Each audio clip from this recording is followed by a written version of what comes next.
In the spring of 1884, people across Wyoming's Wind River Basin watched a widow do something that made no sense. Thalia Mercer was planting sunflowers against her cabin, not near the cabin, against it. The seeds sat only inches from the foundation logs, forming a narrow ring around the entire structure. At first, most people assumed she was trying to brighten the place, but as the days passed, the planting continued. North wall, south wall, every side.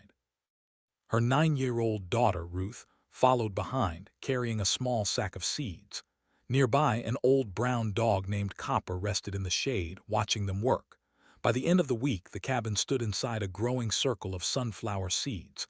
That was when people started paying attention, because every warm day on the frontier was too valuable for decoration.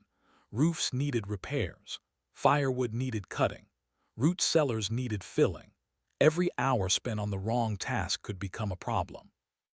6 Clear's throat, months later, from across a fence line, sheep rancher Elias Crow watched the work and finally decided to ask about it. "What are the flowers for?" Thalia pressed another seed into the soil before answering. "They're for the cabin, nothing else." No explanation, no reason, just those 4 words. IAS looked at the wall, then at the seeds, then back at the widow. The answer explained less than the question. Clear's throat. By midsummer, people throughout the basin would be talking about the strange sunflower cabin. By winter, they would wish they had listened more carefully. That talk reached the trading post first, then the church, then the sawmill, where men spent long afternoons waiting for lumber orders and discussing other people's decisions. Before long, people had a name for the place: the Sunflower Widow's Cabin. Harold Finch, who controlled much of the valley's winter supply credit, called the project a waste of valuable growing weather. Walter Boone, a carpenter who had raised cabins from Wyoming to Colorado, laughed when he heard about it. "Flowers don't stop winter," he said. Most people agreed. The nickname stuck. Thalia heard it. Everyone did. The valley was too small for anything else, yet the rows around her cabin kept growing. Week after week, she worked among them without defending herself, correcting anyone, or offering explanations. The silence only deepened the mystery, and somewhere beneath the amusement, a few people began wondering whether the widow knew something they did not. The talk around the Sunflower Widow's cabin continued through June, but very little changed on the Mercer homestead. A worn coat still hung behind the door. An old axe remained beside the stove where it had rested for years. Neither item had been moved since Thomas Mercer failed to return from a winter whiteout 4 years earlier. Some evenings, Copper would curl up beside Thomas's empty chair, as if waiting for a familiar pair of boots to cross the floorboards. One night, while the last light faded beyond the basin, Clear's throat, Ruth looked through the window at the young sunflower plants. Would father have liked the flowers? The question lingered in the room. Clear's throat. Thalia's hands continued working a length of cord around a loose fence rail before she finally glanced toward the cabin. The answer never came. Outside, the small green shoots kept reaching upward. Inside, some preparations for winter carried a meaning deeper than warmth alone. The idea had not begun in Wyoming. Years earlier, when Thalia first married into the Mercer family, Thomas's mother had shared stories from a vulgar German settlement in Colorado Territory. Those settlers treated sunflowers differently than most Americans did. They harvested the seeds, of course, but the plants themselves were valuable long after the growing season ended. Dried stalks were stacked around root cellars. Smokehouses received the same treatment. Even sheep shelters were wrapped before severe winters.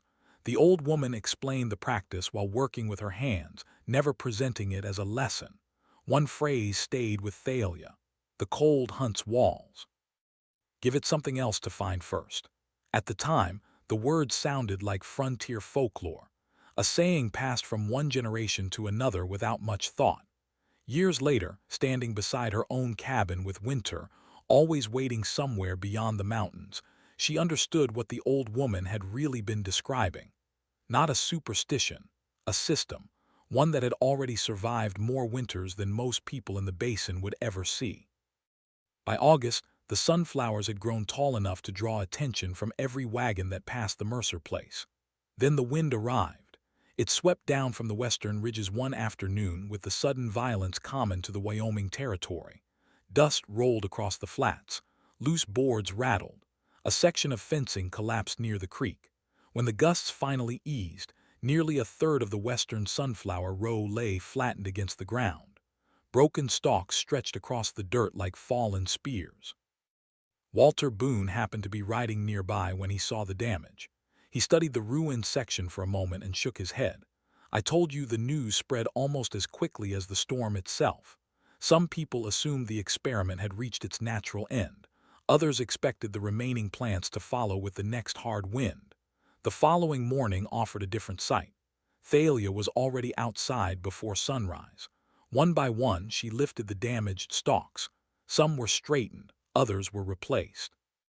New support stakes appeared along the western side. Additional cord connected the rows together, allowing them to share the pressure when the wind returned. The work lasted several days. Copper spent much of that time circling the area, nudging sheep away from the fragile plants whenever they wandered too close. By the end of the week, the row stood again. It was not identical to what had existed before. In some ways, it was stronger. Walter noticed that as well. So did Elia's crow. Neither man mentioned it. Yet the first serious challenge had revealed something important. The widow's plan could bend. It could suffer damage, and it could be rebuilt without being abandoned. The collapse of the western row gave Walter Boone the perfect opening to speak up. A few days later, he stopped at the Mercer property while Thalia was working along the north wall. The carpenter dismounted, rested an arm on the saddle horn, and looked over the growing ring of sunflowers. Walter had built more than 20 cabins across Wyoming and Colorado. Some still stood. A few had survived winters harsh enough to become local stories. People listened when he spoke about wood. "You're creating problems for yourself," he said. Thalia continued tying cord between two stalks. Walter pointed toward the plants. "Those things will hold moisture against the logs. Moisture becomes rot. Rot becomes repairs." His gaze moved lower. "Then come the mice. They always come. Give them enough cover and they'll move in before the first snow." The argument sounded reasonable because it was reasonable. Every man within 50 mi knew damp would eventually fail. Every family had fought rodents at one time or another. Nothing Walter said came from arrogance. It came from experience. Elia's crow happened to be nearby that afternoon and heard most of the conversation. He found himself agreeing with nearly every word. The carpenter stepped closer to the wall. "Wood needs to breathe for the first time." Thalia paused. She studied the row she had spent months growing. Then she looked toward the cabin itself. A breeze moved through the leaves. Somewhere behind the house, Copper barked at a wandering sheep. Walter waited for an answer. What he received instead was the sight of Thalia returning to work. The conversation ended there. To Walter, the silence felt less like confidence and more like stubbornness. By the time he rode away, he was more certain than ever that winter would eventually settle the argument for him. September arrived with colder mornings and shorter evenings. The bright yellow flowers that had drawn so much attention through the summer began fading. Their faces lowered beneath the weight of mature seeds. Green leaves turned brittle. The stalks hardened day by day. For Thalia Mercer, the real work was only beginning. She harvested part of the seed crop and stored it in cloth sacks for the following spring. The rest remained attached. Every plant had another purpose. Now, over the next several weeks, the cabin slowly disappeared. Bundles of dried sunflower stalks were tied together with cord and pressed against the outer walls. Thick stems formed the foundation of the layer. Smaller stalks filled the gaps. Broad seed heads were woven into open spaces the same way a mason might fit stones into a wall. Ruth spent afternoons carrying armloads of dried plants from one side of the cabin to the other. Copper followed wherever the work moved. By October, the north wall had almost vanished beneath a dense covering of stalks, leaves, fibers, and trapped air. Then another problem surfaced. One morning, Ruth noticed movement near the base of the western wall. Mice. A few had already begun nesting inside the outer layer. The discovery would have confirmed every warning Walter Boone had made. Thalia examined the damage carefully. Instead of ignoring it, she pulled sections apart and exposed the nesting areas. Several hours of work disappeared in a single afternoon. The following day, she returned carrying bundles of dried sage brush and sweet grass gathered from nearby ground. The fragrant material was packed into vulnerable spaces throughout the structure. More was placed near the foundation where rodents preferred to travel. The result appeared almost immediate. Within days, signs of nesting became difficult to find. A week later, they disappeared altogether. The repair added time. It added labor. It also improved the system. As October drew toward its end, the cabin no longer looked like a conventional homestead. The walls seemed buried beneath a thick protective skin grown from the summer itself. Every bundle had been placed by hand. Every section had been tested, adjusted, and rebuilt when necessary. From a distance, most people still saw a strange collection of dead plants. Thalia saw something different. Winter was coming, and for the first time the cabin was beginning to look ready for it. By late October, another unusual object appeared inside the Mercer cabin, a thermometer. It hung on the wall opposite the stove where it could not be influenced too heavily by direct heat. Beside it sat a small ledger book with a worn leather cover. Every week, Thalia added new entries. Morning temperature, evening temperature, how much firewood had been burned, how often the stove required attention during the night. The process looked tedious to anyone watching. Most people never bothered measuring winter. They simply endured it. Harold Finch certainly saw no value in the exercise. When he stopped by the property to discuss a supply order, he noticed the ledger lying open on the table. "You can write numbers all day," he said with a grin. "That won't change the weather."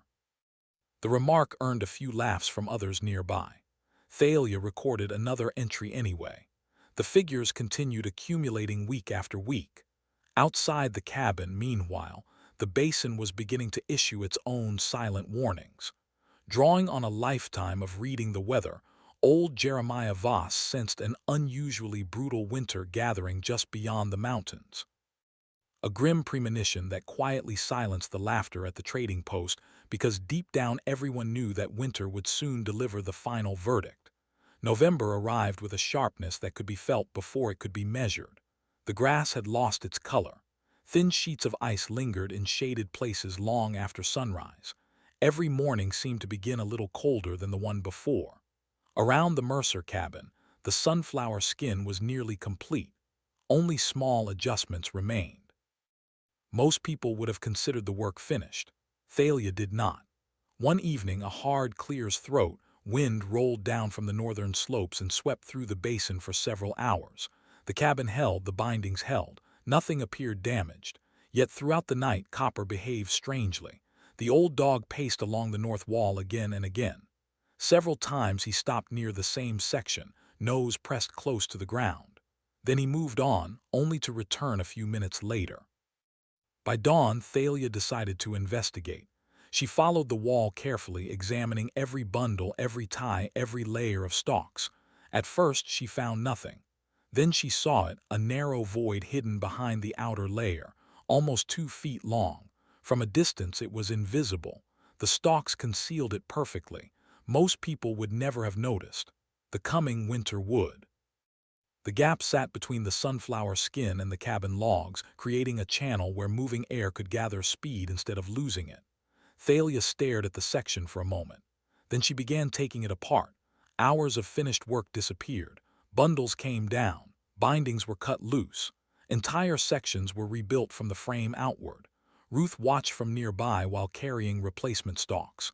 By late afternoon, the repair was nearly complete. She studied the wall and frowned. "It looks exactly the same." Thalia tightened one final length of cord and stepped back.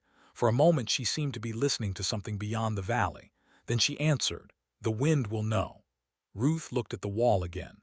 Nothing appeared different, but some of the most important changes in frontier country were the ones nobody could see until the weather arrived to inspect them. By the middle of November, the work was finished. What stood on the Mercer property no longer looked much like a cabin. The sunflower skin surrounded the structure from foundation to eaves. In most places, the layer measured between 32 and 36 in thick. The material was packed firmly enough to stay in place through winter weather, yet loose enough to preserve countless pockets of trapped air throughout the mass. That detail mattered. The goal had never been to build a solid barrier. Solid barriers conducted cold. Still, air resisted it. Every stalk, every dried leaf, every seed head contributed to a maze of tiny spaces where moving wind would lose its strength long before reaching the logs beneath. Seen from the road, the original walls had almost disappeared. Only the chimney remained fully visible.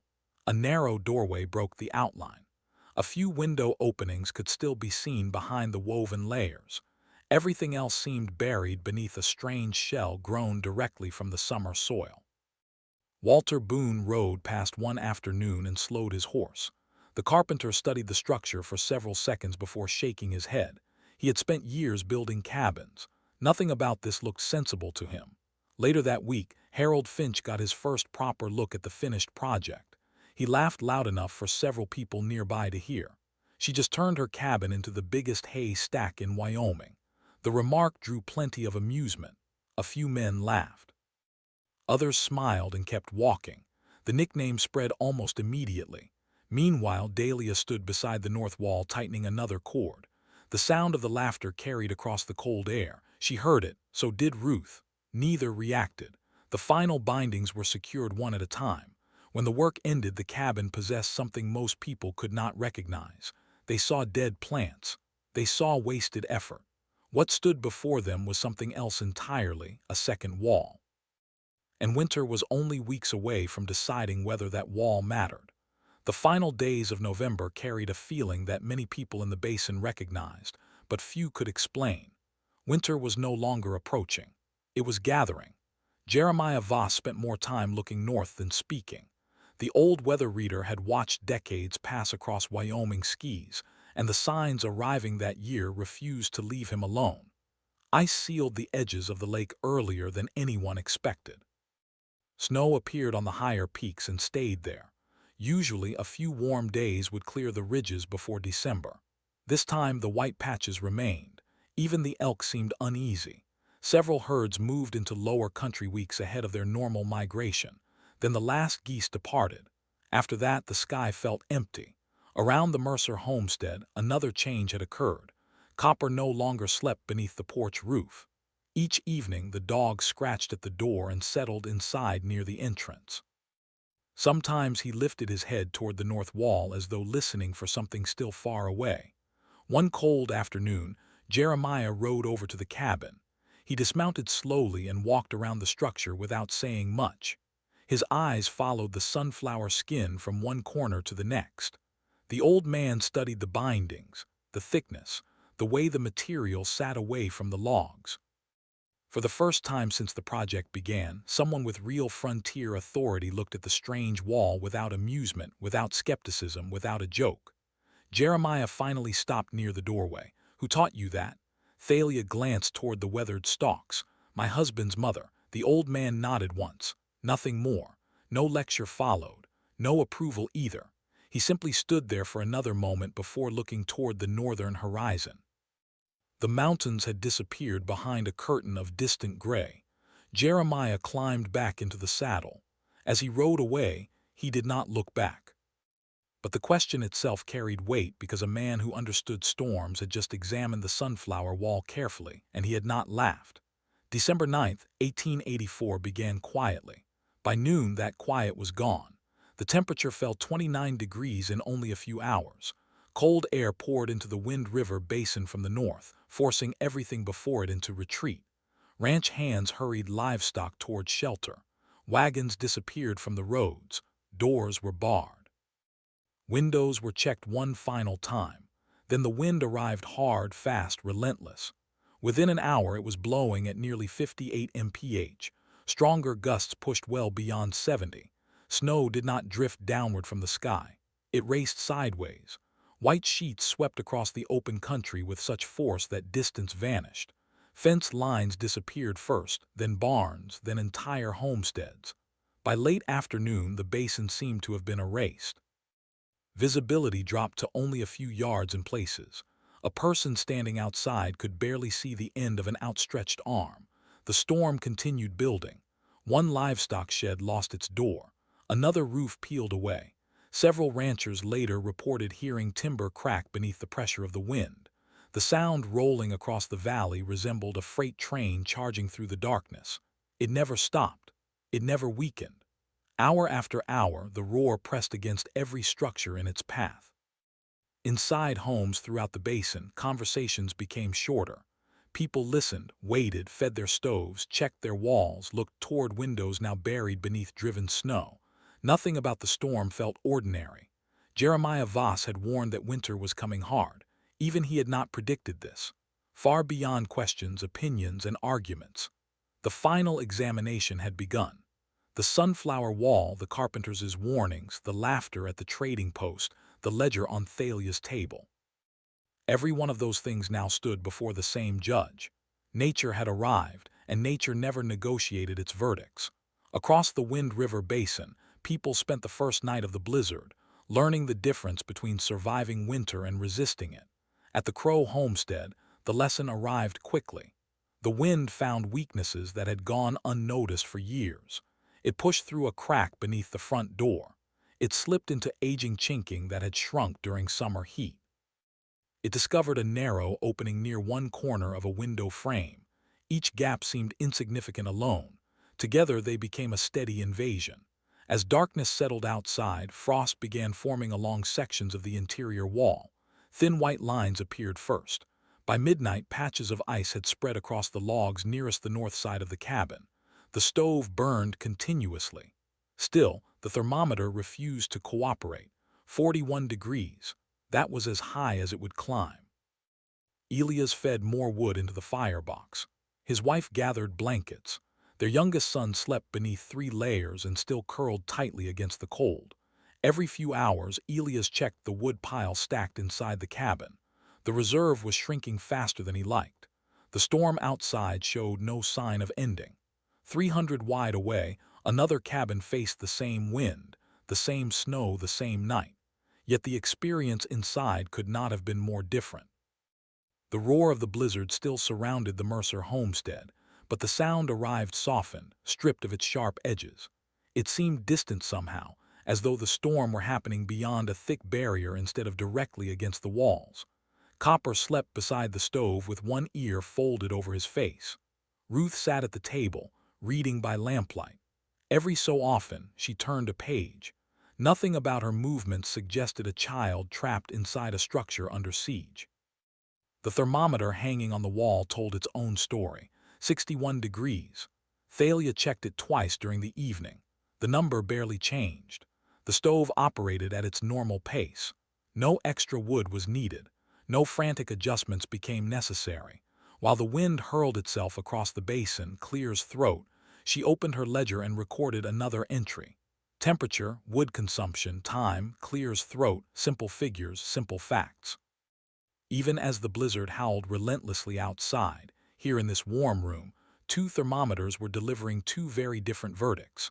And for the first time since the sunflowers had been planted, the numbers were beginning to answer the question everyone had been asking since spring. Sometime after midnight, while most of the basin struggled to hold back the cold, Dahlia opened the cabin door just long enough to study the north wall. The wind attacked immediately. Snow swirled through the darkness. The force of it could be felt even from the threshold, yet the wall itself remained steady. A thick layer of white had accumulated across the outer surface of the sunflower skin. Snow filled gaps between the stalks. Ice locked loose fibers together. The structure looked less like a collection of plants now and more like part of the landscape itself. What mattered was happening beneath that frozen surface. The blizzard struck the outer layer first. Instead of reaching the cabin as a single concentrated force, the wind was being broken apart. Thousands of stems, leaves, seed heads, and air pockets disrupted its movement. Large currents became smaller ones. Small currents collided with each other. Energy scattered. By the time the air reached the logs hidden underneath, it no longer possessed the same strength. The process was invisible. The results were not. Heat remained where it belonged. The wooden walls held their temperature. The stove replaced only a modest amount of warmth instead of fighting an endless loss. At the same time, the snow trapped within the sunflower layer was helping rather than hurting. Frozen moisture had become another barrier, adding insulation where the storm expected weakness. Months earlier, many people had looked at the project and seen dead flowers. Others saw wasted labor. Walter Boone saw rot. Harold Finch saw foolishness. While the storm furiously battered the cabin to test those assumptions right here, the answer was taking shape minute by minute. The sunflower wall was doing exactly what it had been built to do. It was not stopping winter. Nothing could do that. It was forcing winter to spend its strength before reaching the cabin. And between the frozen outer shell and the hidden logs beneath, a quiet layer of still air remained exactly where Thalia had intended it to be. The storm finally released its grip on the basin during the morning of December 11. Silence followed, a strange silence, the kind that arrives after 2 days of constant noise. Elia's crow spent nearly an hour digging his front door, free from the drift packed against it. Snow stood shoulder-high in places. Fence lines had vanished. Parts of the livestock yard looked completely unfamiliar. The cabin had survived barely. Several new cracks had opened in the chinking along the north wall. Thin strips of daylight could be seen through places that had been sealed before the storm. During the worst hours of the blizzard, the thermometer had briefly fallen to 39 degrees. The wood pile inside the house was nearly exhausted. After checking the livestock, Elias found himself thinking about the Mercer place. Curiosity pushed him down the road. Part of him expected to find wreckage. The sunflower wall had looked fragile from the beginning. 2 days of 70 mph wind should have torn it apart. At least that was what everyone had assumed. When the Mercer cabin finally came into view, Elias stopped walking. The structure was still wrapped. The outer surface showed damage. Some stalks had been stripped away. Sections near the top had been flattened by the force of the storm. Here and there, loose fibers hung frozen beneath layers of snow and ice. Yet the core remained intact.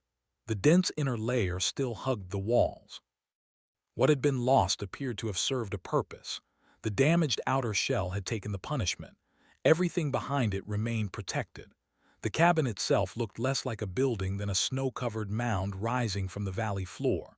A thin ribbon of smoke drifted from the chimney, not the heavy smoke of a stove fighting desperately against the cold.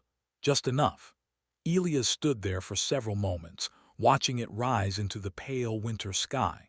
Then he walked toward the door. Warm air greeted him before he crossed the threshold. Inside, Ruth sat at the table eating a bowl of porridge. Copper slept beside the stove without concern. No one was wrapped in blankets. No one appeared exhausted from 2 days of battling the cold. The difference was impossible to ignore. Elias looked first at the thermometer, then at the wood stacked neatly along the wall, then at the ledger resting on the table. Thalia saw where his attention had settled. Without a word, she handed him the book. The entries were simple: dates, temperatures, wood consumption, nothing more. Elias followed the numbers through the 2 days of the blizzard. His own household had burned nearly twice as much fuel. Despite that effort, the temperature inside his cabin had remained more than 20 degrees lower for much of the storm. The figures required no interpretation. They simply existed. After a long moment, Elias closed the ledger and walked toward the nearest wall. His palm rested against the logs. The wood felt warm. Not hot, not heated directly, just steady, holding its temperature instead of surrendering it. Elias slowly lowered his hand. Then he looked at Thalia. "I was wrong." The words arrived quietly. They did not need to be louder. The blizzard had already finished the argument. Spring returned to the Wind River Basin the way it always did. Slowly, snow retreated from the lower ground. Streams broke free from their ice. The first patches of green appeared along the valley floor. When planting season arrived, Elias crow surprised nearly everyone. The first sunflower seeds he placed that year went beside his cabin, not in a garden, not Clear's throat, beside a fence against the walls, exactly where Thalia Mercer had planted hers. A few people noticed. Most pretended not to. By midsummer, 2 more families had followed his example. The year after that, there were 5. Something had changed. Not because anyone had won an argument, because winter had delivered a result.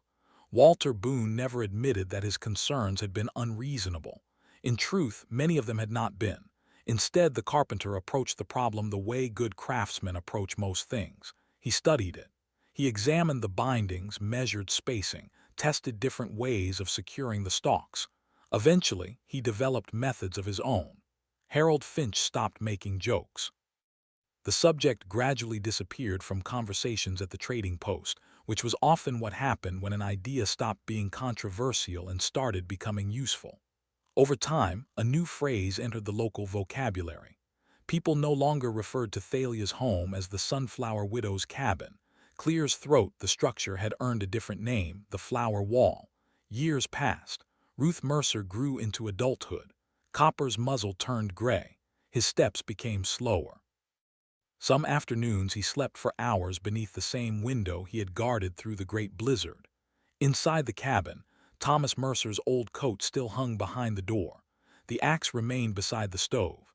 Neither object drew much attention anymore. They simply belonged there. Outside, each summer brought a familiar sight. Rows of sunflowers appeared around cabins throughout the basin. Golden circles spread across homesteads that had never considered the practice before the winter of 1884. Children grew up assuming the walls had always been there. New arrivals copied them without knowing who started the tradition.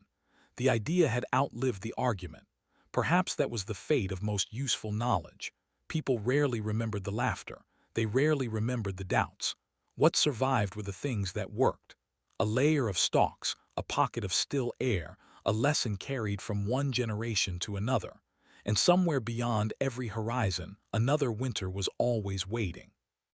When it arrived, the wind searched for walls just as it always had. By then, many of those walls had learned a simple frontier truth. The strongest protection is not always the one that looks strongest. Sometimes wisdom arrives disguised as something ordinary. Sometimes it looks like a field of flowers.